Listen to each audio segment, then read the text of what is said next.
की जय, हरिदास बाबा की जय, हरिदास बाबा की जय, भारत माता की जय, भारत माता की जय। साधु संतों का ये कारवां आज से एक लंबी यात्रा पर निकल रहा है। उद्देश्य बहुत साफ है।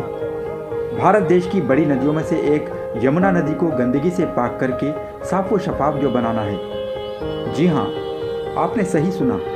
एक माह पहले की गई अपनी घोषणा के अनुसार राजधानी दिल्ली में यमुना नदी को बचाने के लिए संत हरिदास महाराज पीठाधीश्वर श्री प्रीतम धाम दशमेश घाट चैरिटेबल ट्रस्ट ने यमुना नदी बचाओ रथ यात्रा का शुभारंभ कर दिया है।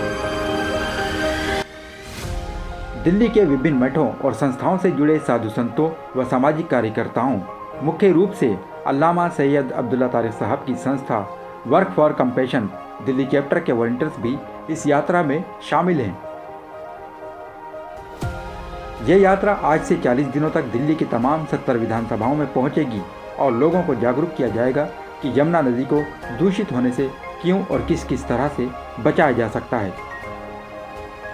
इस अवसर पर यमुना बचाओ रथ यात्रा की अगुवाई कर रहे संत हरिदास महाराज ने NGTV से बात करते हुए कहा कि दिल्ली के अंदर दूषित पानी के नालों को यमुना नदी से जोड़ दिया गया है, जो बिल्कुल गलत और गैर कानूनी है।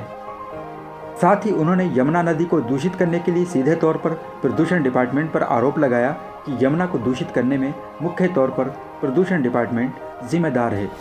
दिल्ली के अंदर जो यमुना के अंदर पानी आ रहा है, उनमें जो 22 किलोमीटर के अंदर 122 नाले डाले जा रहे हैं, उन 122 नालों को फिल्टर करके डाले सरकार।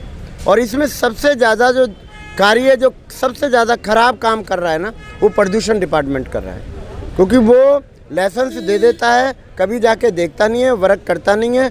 और वो जो औद्योगिकरण कर रखा है उन्होंने, जल के द्वारा वो नाले में डाला जाता है और नाला जो है सीधा का सीधा उसके अंदर यमुना में डाला जा रहा है। किसने अधिकार दे दिया उन्हें नदियों के अंदर ये नाला डालने का?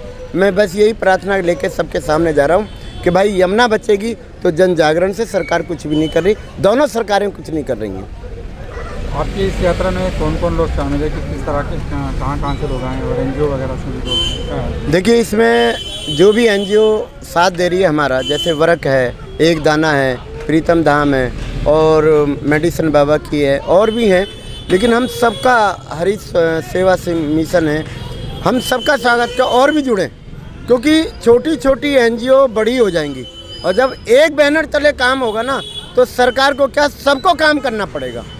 मेरा मानना ये है, क्योंकि हम सब बटे हुए हैं और बटने के कारण हिंदू, मुस्लिम, सिख, ईसाई, जैन धर्म, बौद्ध धर्म सभी तो पखाना जाते हैं, सभी पखाना जाते हैं, सभी खाते हैं और वो मल मूत्र नदी के अंदर आ रहा है, नालों में आता, नालों से सीधा वहाँ पे जाता है नदियों में, तो नदियाँ तो गंदी हो रही है ना। और दिल्ली के अंदर तो आप एक आंकड़ा देखिए, 90% पानी को फिल्टर करके हम सबको दिया जा रहा है और वो खुद जो है बिसलहरी का पानी पी रहे हैं। 90% पानी के अंदर इतनी बीमारी है, सिरोसिस की बीमारी हो रही है, कैंसर की बीमारी हो रही है, टांगों में दर्द हो रहा है, आंत शोध हो रहा है। और ये देखिए, सिरोसिस मुझे भी हो गया। मैं यमुना में प्रतिदिन, आप तो जानते हैं कि मैं प्रतिदिन 2 साल से खड़े होकर उसमें कार्य कर रहा हूँ। लेकिन मैं ये कहना चाहता हूँ, हम अपने बच्चों को क्या देंगे, बच्चों के लिए हम क्या कर पा रहे हैं। देश भर में करुणा के कार्य करने वाली वर्क फॉर कंपैशन संस्था के दिल्ली चैप्टर के कार्यकर्ताओं ने बड़ी संख्या में शामिल होकर यमुना बचाने के अपने संकल्प को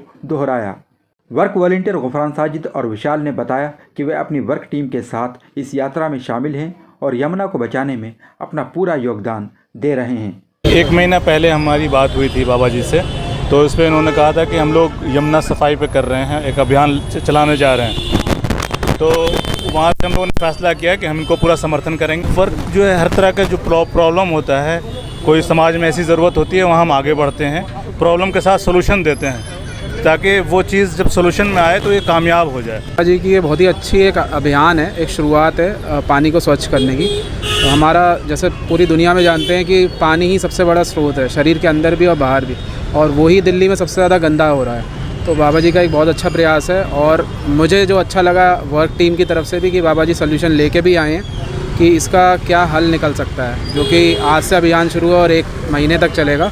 हम लोग इसीलिए साथ में चल रहे हैं क्योंकि बहुत अच्छा एक जनजीवन के लिए और पूरी दिल्ली के लिए ये बहुत ही अच्छी बात है और सबको इससे लाभ होगा। और बाबा जी ने इसको शुरुआत करी है, तो हम हमेशा बाबा जी के साथ हैं, वर्क की टीम के साथ हम इनका साथ देंगे। वहीं इस दौरान श्री प्रीतम धाम के डॉक्टर आर.पी. सिंह ने कहा कि सभी धर्मों का मुख्य स्रोत प्रकृति ही है और नदियां प्रकृति का एक अहम हिस्सा हैं। इसलिए इन नदियों को बचाने के लिए सभी धर्म के लोगों को आगे आना होगा। प्रकृति सभी धर्मों का मूल आधार है और प्रकृति का जो मुख्य स्रोत है वो नदियां हैं। उसी से हमारा जीवन बसता है, उसी से हमारा प्रकृति का और प्राणियों का जो है ऊर्जावान शरीर होता है। इसीलिए हम लोग कहते हैं कि नदियों को स्वच्छ, निर्मल और अविरल बहने की तत्व दर्शन को आत्मसात करना ही ट्रस्ट का और समर्थक जनों का मूल उद्देश्य है। और इस मुहिम में हिंदू, मुस्लिम तमाम सभी धर्मों के लोग जुड़े हुए हैं, क्योंकि प्रकृति का आसरा सभी को लेना होता है, सभी को जीवन बचाना है। तो प्रकृति के 5 तत्वों की रक्षा करने के लिए सबको आगे आना चाहिए और सभी धर्मों को इस मुहिम में जुड़ना चाहिए। यही हमारा संदेश है। धन्यवाद। यमुना नदी, जो भारत की सबसे महत्वपूर्ण नदियों में से एक है, आज गंभीर प्रदूषण और शुद्ध जल संकट का सामना कर रही है। इस नदी को बचाने की ये मुहिम लोगों के दिलों में जागरूकता लाने का एक महत्वपूर्ण कदम है। ज़रूरत इस बात की है कि सभी लोग एक दूसरे के धर्मों के विरुद्ध नफरतें खत्म करके एकजुट होकर संघर्ष करें, तो यमुना को फिर से जीवन दान मिल सकता है। NGTV के लिए नई दिल्ली से Abul Kalam. NGTV, the voice of common people।